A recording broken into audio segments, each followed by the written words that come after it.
They say you can live in a house full of people and still feel utterly alone. My life with Mark has been that way for years. He's a partner at a big law firm in Chicago, and his work demands everything from him. At least, that's the story I've told myself every time he chose late nights at the office over dinner at home. Our conversations feel like transactions. What bills need paying, where Logan, my stepson, is headed next, and who's picking up groceries. Somewhere along the way, the warmth between us faded, replaced by this vast, aching silence I've stopped trying to fill. That Saturday morning was supposed to be like any other. Rain tapped against the windows as I sipped my coffee. Mark was gone before sunrise. He always is on weekends. Logan was still asleep upstairs, his jacket tossed haphazardly over the banister from the night before. I busied myself in the kitchen, half listening to the hum of the dishwasher, until the front door slammed open with a burst of energy that didn't belong to our quiet house. "Mom, Jake's staying with us for a couple of nights," Logan called out, shrugging off his hoodie as he breezed past me toward the stairs. I barely had time to process the name before someone else stepped inside, shaking the rain from his hair. "Hi, Mrs. Harper," he said, his voice smooth, warm, and disarmingly casual. His smile caught me off guard, not just because it was kind, but because it felt entirely sincere. Jake wasn't what I expected. He wasn't like Logan's other friends, who always came off as loud, restless, or awkward. Jake had this easy confidence about him, a calmness that seemed out of place for someone his age. He was tall, with sandy blonde hair that fell just enough to look effortless, and sharp hazel eyes that flicked around the room, taking everything in. "Call me Susan," I managed to say, shaking his hand. "Thanks for letting me crash here," he replied, still smiling. I handed him a towel from the closet as Logan disappeared upstairs. Jake stayed behind, drying his hair while I stood there, unsure of what to say. The rest of the day passed in flashes. Logan leaving again to meet friends, Jake casually settling into our living room, the way he seemed entirely at ease in someone else's home. By dinner, it was just the two of us. I found myself stirring spaghetti sauce on the stove, feeling awkwardly aware of him sitting at the kitchen counter, watching me. "You need help with that?" he asked, setting down his water glass. I laughed softly. "No, thanks. "I've got it." "You sure?" "I make a mean bolognese," he said, rolling up his sleeves. Before I could answer, he was at my side, reaching for a cutting board. "Tell me what you need chopped." We worked side by side, and for the first time in a long while, I found myself laughing. He was funny without trying too hard, sharp but never cutting. When I handed him a bowl of onions, our fingers brushed briefly. It was nothing, just a fleeting touch, but it sent a jolt through me I hadn't felt in years. He must have noticed the shift in my expression because he paused, tilting his head slightly. "Is everything okay?" he asked, his voice soft but steady. "Fine," I said quickly, turning back to the stove. The rest of the evening passed uneventfully, but that moment lingered long after Jake excused himself to head upstairs.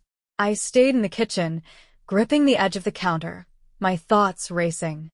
For years, I'd convinced myself that being invisible was just part of marriage, that the weight I carried, the silence I endured, was normal.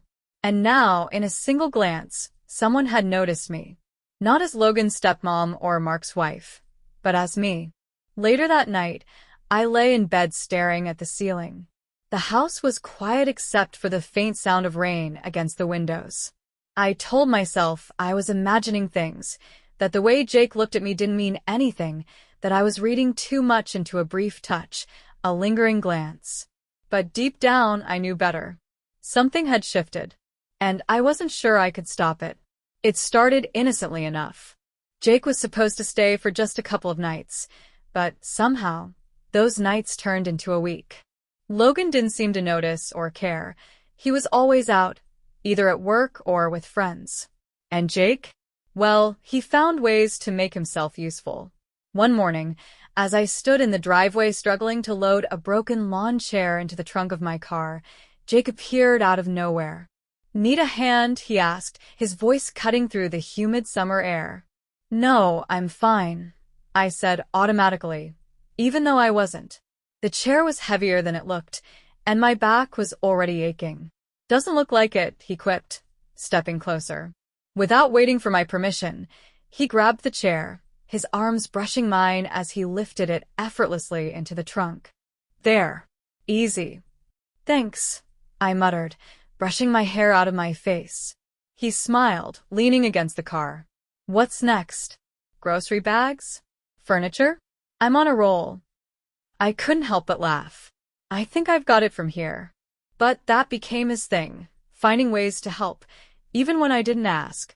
Whether it was offering to carry boxes up to the attic or staying behind to help clean up after dinner, Jake was always there, always watching me with that easy smile. The next time it happened, I was in the laundry room, wrestling with a stubborn cabinet door that wouldn't close. I'd been meaning to fix it for months, but like everything else in this house, it had fallen to the bottom of my list. Something wrong? Jake's voice startled me, and I turned to see him leaning casually in the doorway, his arms crossed. Just this stupid cabinet, I said, tugging at it in frustration. Let me see. He stepped forward, rolling up his sleeves. Sometimes it just takes a little muscle. Before I could protest, he grabbed a screwdriver and knelt in front of the cabinet. I stood there, awkwardly holding the door while he worked, the sound of the screwdriver scraping against the metal hinge filling the silence. Got it, he said after a minute, pushing the door closed with a satisfying click. He looked up at me then, his face inches from mine, and for a moment, neither of us moved. Thanks, I said softly, stepping back. No problem, he replied, standing and brushing his hands off. But you know, Susan, you don't always have to do everything yourself. I blinked, caught off guard. What do you mean? He shrugged, a small smile playing on his lips. You're always running around, fixing things, taking care of everyone else. Maybe it's time you let someone take care of you for a change. The words hung in the air, heavier than they should have been. I opened my mouth to respond, but nothing came out. How could I explain that I didn't know how to let anyone take care of me? That after years of being the one holding everything together, the thought of letting go, even a little, was terrifying? Jake must have sensed my hesitation because he quickly changed the subject. Anyway, if that cabinet gives you any more trouble, just let me know. That night, as I folded laundry in the quiet of the living room, his words played over and over in my head. Let someone take care of you for a change. Was it just a passing comment, or was there something more to it? I tried to push the thought away, to tell myself I was overanalyzing. But the truth was, Jake had touched a nerve. It wasn't just the way he looked at me, or the way his hand had briefly brushed mine as we fixed the cabinet. It was the way he made me feel seen. For years, I'd buried my own needs, convincing myself that being a wife and stepmom meant putting everyone else first. But now, with Jake in the picture, those feelings I'd tried so hard to ignore were bubbling to the surface. As I turned off the lights and headed upstairs, I caught a glimpse of Jake sitting on the porch, his phone in one hand and a beer in the other. He looked so at ease, so unbothered by the weight of the world, and for a fleeting moment, I wondered what it would feel like to let go of my own burdens. I told myself it was nothing, just a passing moment, but deep down I knew better. Jake wasn't just a guest in my house anymore. He was changing something inside me. And I wasn't sure I wanted him to stop. The question now wasn't whether something would happen. It was whether I had the strength to stop it. The heat of summer lingered in the evening air as I sat in the garden, trying to shake off the day. Mark had texted earlier. Another late night at the office. Another excuse I barely skimmed before tossing my phone onto the kitchen counter. The garden was the only place I could breathe, surrounded by the hum of crickets and the faint scent of lavender I'd planted years ago. The stars were just starting to peek out, but all I could focus on was the heaviness pressing down on me. I didn't hear Jake approach until he was right behind me, his shadow stretching across the patio.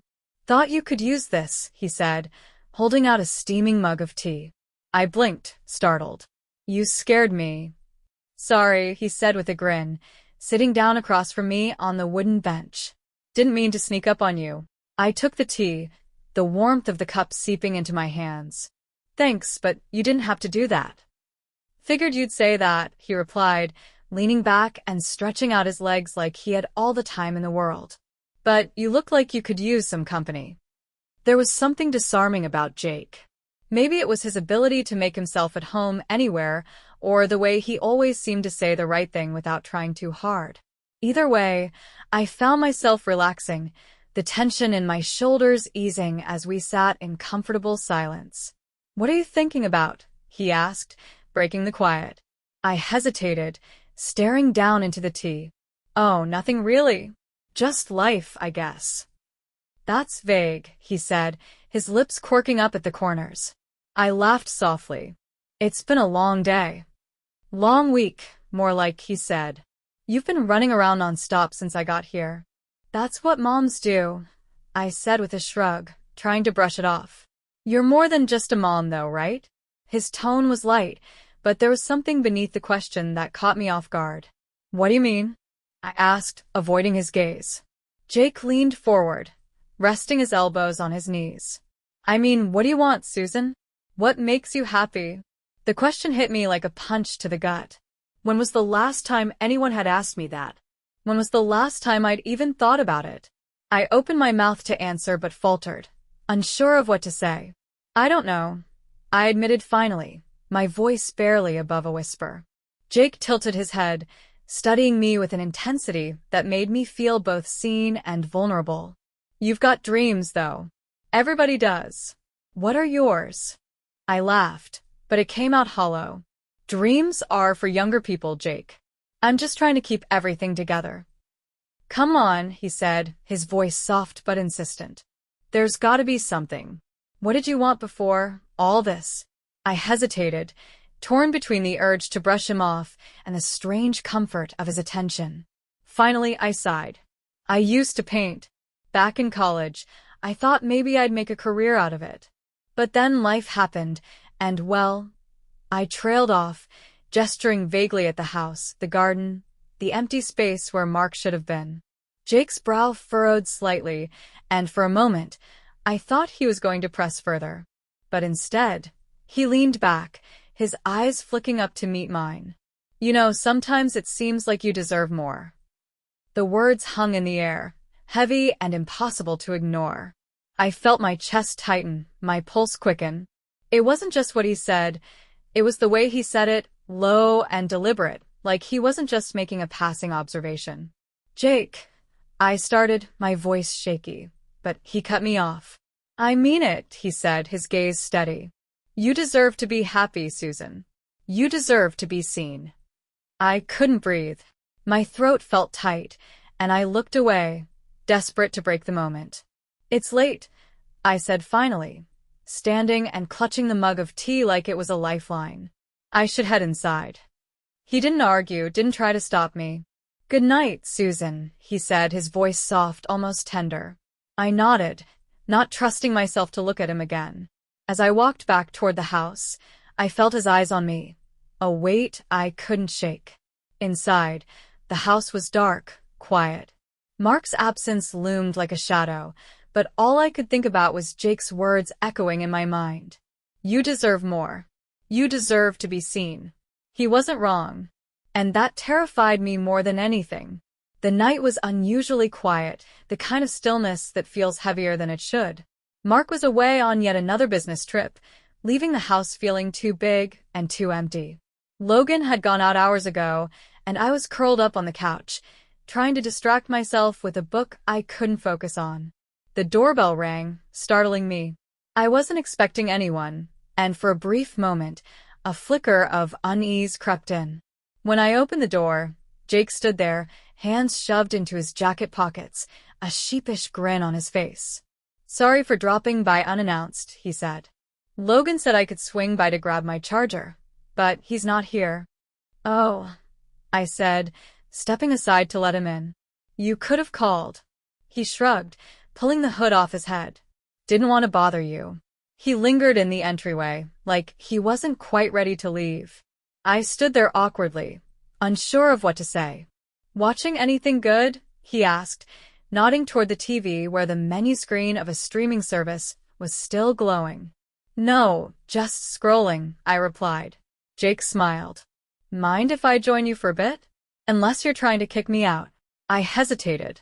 I should have said no, made up an excuse. But the idea of sitting alone for the rest of the night felt unbearable. "Sure," I said, moving back toward the living room. He dropped onto the couch like he'd been there 100 times before, stretching out and grabbing the remote. "Let's see, something funny, something scary, or something in between?" "Nothing scary," I said quickly, and he laughed. Noted. We settled on a light-hearted comedy, and for the first half hour, it was exactly what I needed. Jake had this easy way of making me laugh, even at jokes that weren't that funny. It felt normal, comfortable, even until it didn't. At some point, his arms stretched across the back of the couch, his fingers just brushing against my shoulder.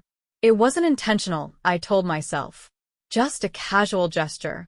But the warmth of his touch sent a shiver down my spine. I stayed perfectly still, trying to focus on the movie, but my thoughts were spinning. Every nerve in my body was suddenly hyper-aware of him, his closeness, the subtle scent of his cologne, the sound of his breathing. When his hand moved, just slightly, brushing against mine, I flinched. "Sorry," he said softly, pulling his hand back. "It's fine," I mumbled, my voice barely audible. But it wasn't fine. The air between us felt electric, charged with something I couldn't ignore. "Susan," Jake said after a long pause, his voice low. I turned to look at him, and the intensity in his eyes nearly took my breath away. "I've been thinking about you," he said, his words deliberate and unshakable. My heart slammed against my chest. "Jake, don't." He leaned closer, his face just inches from mine. "I mean it," he said softly. "You're all I think about." I couldn't move, couldn't speak. For a moment, everything else fell away. The empty house, the weight of my marriage, the voice in my head screaming that this was wrong. Jake tilted his head, his gaze searching mine. Slowly, he leaned in, and I felt myself frozen in place, caught between wanting to pull away and the impossible pull of his presence. At the last second, I turned my head, his lips brushing against my cheek instead of my mouth. "I can't," I whispered, standing abruptly. Jake stayed where he was, his expression unreadable. "I'm sorry," he said after a moment, his voice steady but soft. "I didn't mean to make you uncomfortable." I shook my head, my emotions a tangled mess. "You didn't. I can't do this." Without another word, I walked to the kitchen, gripping the counter as I tried to catch my breath. My chest felt tight, my hands trembling as I replayed the moment over and over in my head. He didn't leave right away. I heard him moving in the living room, his footsteps hesitant before the sound of the door finally clicked shut. As the house settled into silence again, I leaned against the counter, staring at nothing. My mind screamed at me to forget it, to pretend it hadn't happened. But the truth was undeniable. Something had shifted, and there was no going back. What scared me most wasn't the kiss that almost happened. It was the part of me that wished it had. The days that followed were a blur of avoidance and unanswered questions. I buried myself in chores, errands, anything to keep my mind off that night. Jake hadn't been back since, and I told myself it was for the best. Whatever this thing between us was, it needed to end before it unraveled everything I'd built, no matter how fragile those foundations felt. But the house was quieter without him, and the weight of Mark's absence pressed harder than ever. Logan was wrapped up in his own life, barely coming home between shifts at work and late nights with friends. That left me alone with my thoughts, dangerous territory. It was late Friday evening when I heard the knock. I froze, my hand hovering over the sink full of soapy water. For a brief second, I thought about ignoring it. But then it came again, louder this time. When I opened the door, Jake stood there, his face shadowed by the porch light. He looked unsure, hesitant in a way I hadn't seen before. "I shouldn't be here," he said, running a hand through his hair. "Then why are you?" I asked, my voice steadier than I expected. Because I can't stop thinking about you, he said, his words spilling out like he'd been holding them back for days. About the other night. About what almost happened. I opened the door wider, stepping aside to let him in. I should have stopped him then, turned him away, and closed the door on whatever this was. But I didn't. We stood in the living room, the tension between us palpable. He looked around, his eyes landing on the photos on the mantel, the neat stack of Mark's work papers on the coffee table. I've been trying to stay away, he said finally, turning back to me. But I can't. I'm sorry, Susan, but I can't. My breath hitched, and I felt my resolve crumbling. Jake, we can't, this is wrong. Maybe it is, he said, stepping closer.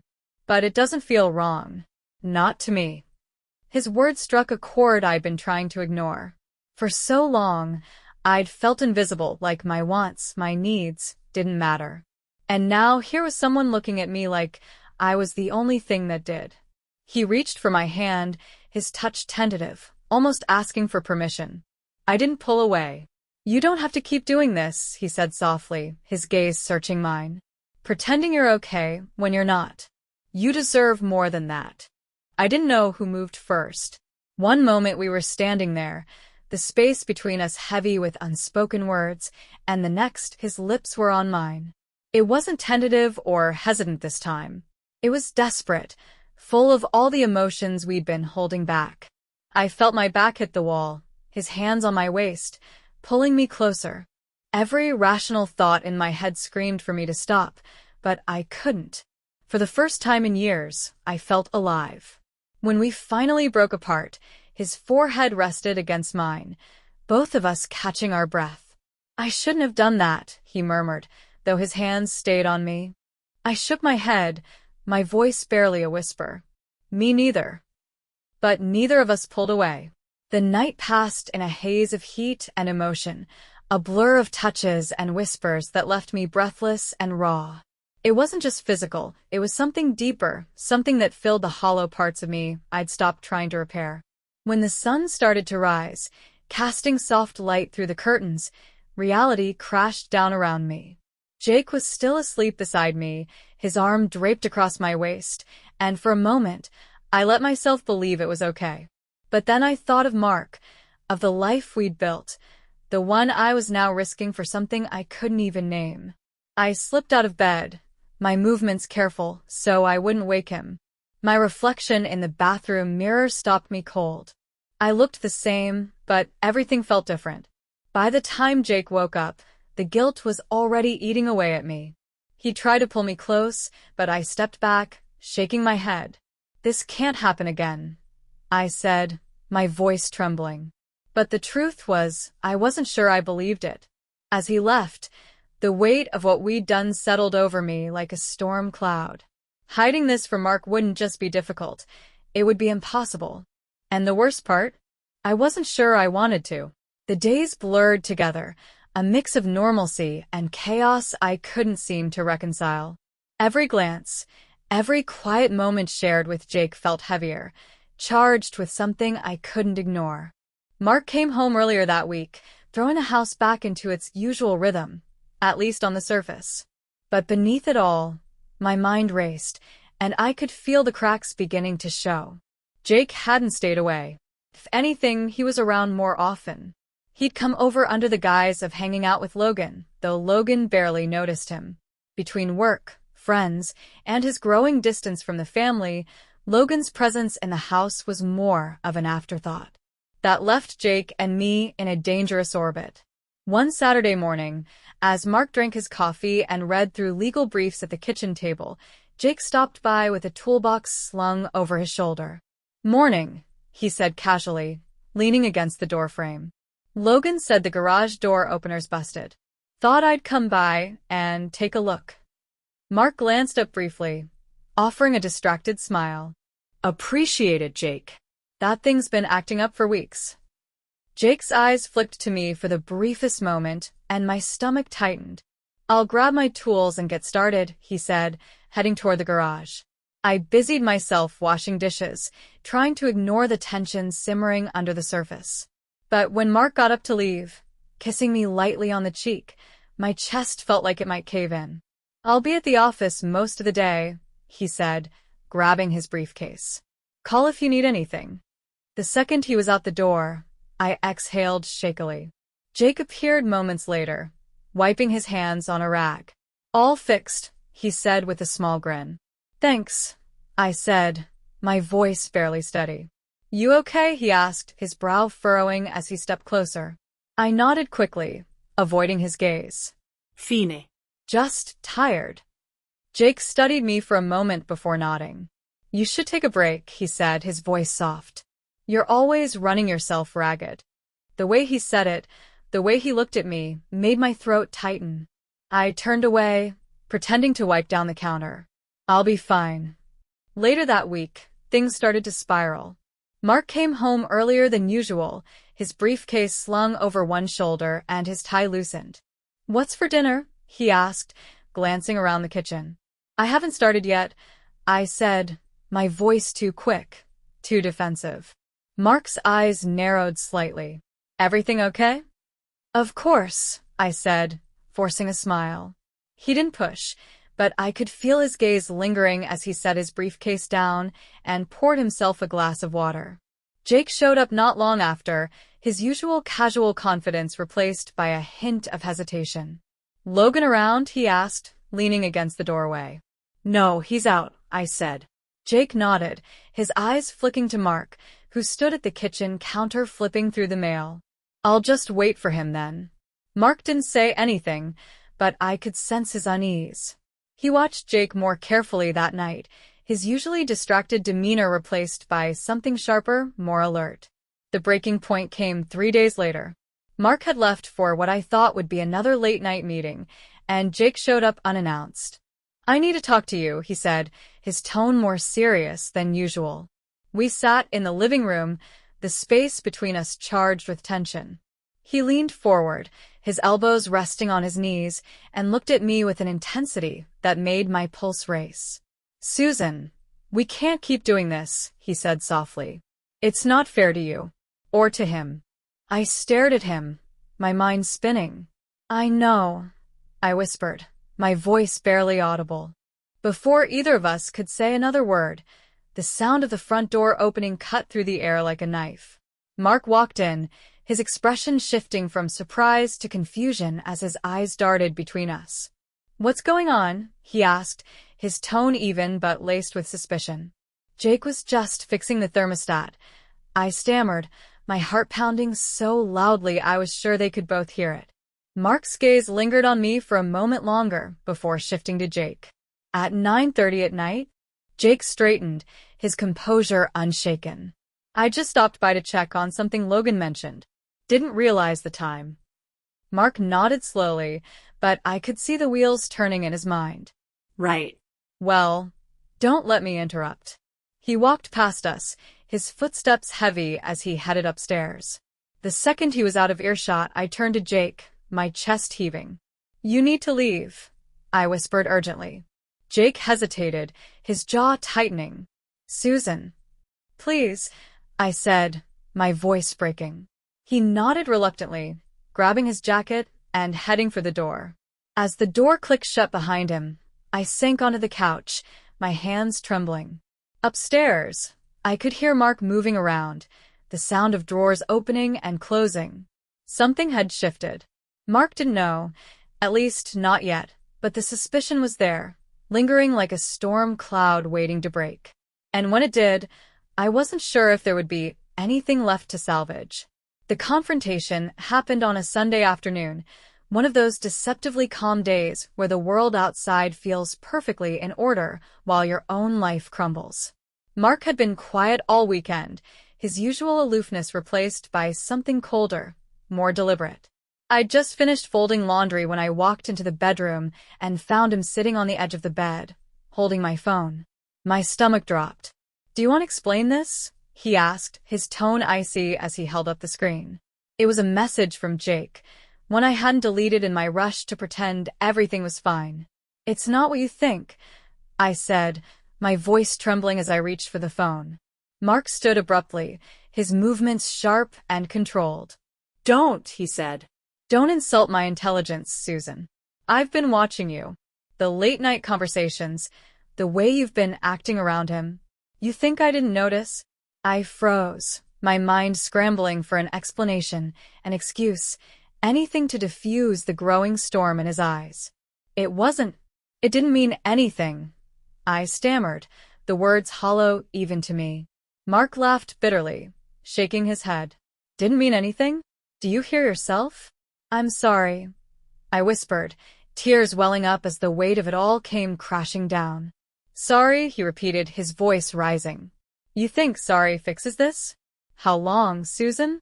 How long have you been lying to me? I couldn't breathe, couldn't think. It was a mistake, I said, my voice breaking. It just happened. That's not an answer, Mark snapped. How long? I hesitated, and the silence was answer enough. Mark exhaled sharply, running a hand through his hair as he paced the room. I can't believe this. After everything, this is how it ends. I wanted to explain, to tell him it wasn't about him, that it wasn't as simple as he thought. But what could I say? That I'd felt invisible, that Jake had made me feel alive again? None of it would matter. Jake came over later that evening, completely unaware of the storm brewing inside the house. I met him at the door, stepping outside before he could come in. We need to talk, I said, my voice shaking. He looked at me, his expression shifting from confusion to concern. What's wrong? Mark knows, I said simply, and the color drained from his face. What do you mean, he knows? He found a message, I explained. He's not stupid, Jake. He put it all together. Jake sighed, his hands running through his hair. Susan, No, interrupta. This has to stop. He knows, and I can't keep doing this.